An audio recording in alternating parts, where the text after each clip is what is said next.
अमरावतीमध्ये मोठी राजकीय खळबळ उडाल्याचं पाहायला मिळतंय।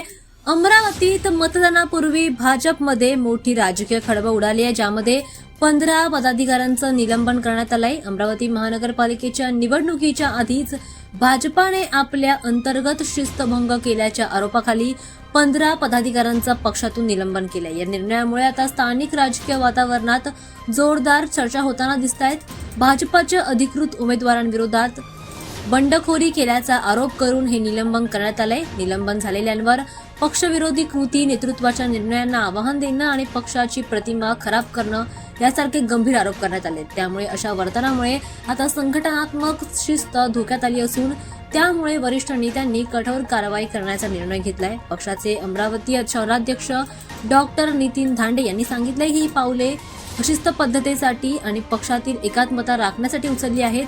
त्यामुळे त्यांनी इशारा दिलाय की भविष्यात सुद्धा अशा भूमिका घेणाऱ्या कोणत्याही पदाधिकाऱ्यांवर योग्य ती कारवाई केली जाईल। या निलंबनानंतर आता राजकीय समीकरण बदलल्याचं पाहायला मिळतंय। मोठी उलथापालथ जाणवते। निवडणुका आता अंतिम टप्प्यात आल्यात। मतदानाला फक्त काहीच दिवस राहिले असताना भाजपाने केलेली ही त्यांच्या पदाधिकाऱ्यांवरची कारवाई आता मोठी जोर धरते। त्यामुळे राजकारणात देखील याच्या मोठ्या चर्चा होताना पाहायला मिळते।